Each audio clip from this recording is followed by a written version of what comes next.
quality of our product has stood out for many, many years. What makes that quality stand out is our brand. First of all, what attracts a lot of customers to the product is they want something that is upscale. They expect something that is high quality.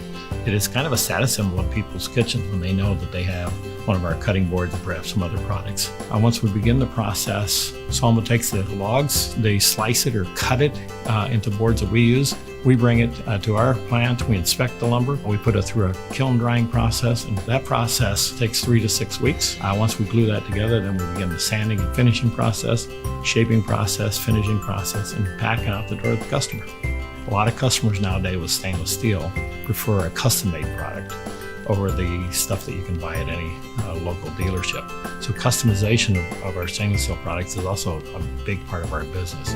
Some of our products end up in restaurants right here in the Effingham area, and all of these restaurants have enjoyed the use of our product, not only in the front end as well as where they prepare the food.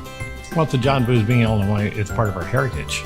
We've been in Illinois since the very beginning. We are focused on staying in Effingham. That's where we're rooted, that's where our successes come from, and we want to continue to build on that success.